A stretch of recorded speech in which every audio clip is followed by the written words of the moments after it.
Oh my God.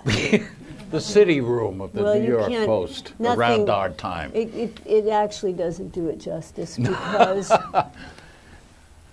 this makes it look well.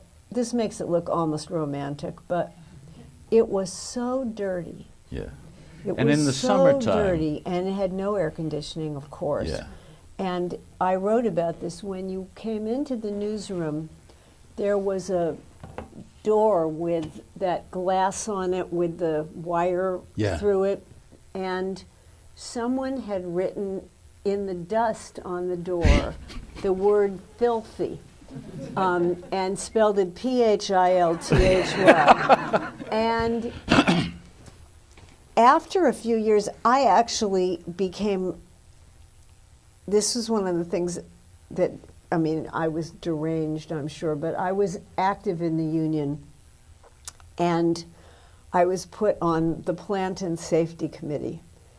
And I really felt it was inexcusable for the place to be as disgusting as it was. I can't be, I'm going to tell you, this was so disgusting. You got out of the elevator on the second floor where there were no lights at all, right? There was like a bulb. And it was a huge hallway. It had once been a sort of grand building. And you walked down this huge hall, unmarked. I mean, nothing said to the New York Post city room. You just figured it must be in this direction. And you passed the men's room. And the men's room door was open and hadn't been cleaned in hundreds of years, yes. And you literally had to hold your breath to walk down the hall to get to the city room. But using it. Oh, well, that's, I don't even want to think about that. And then you walk through the door that said filthy. And when I finally got them to clean that room, it was on the glass forever. It had been on there so long that when they cleaned the dust off, you could still see the word filthy. It was amazing. And Nora actually, you made an actual inspection in the men's room at one point. I may have. And they had planks on the floor that you had to tiptoe over to look and examine the carnage inside the place. It was, it was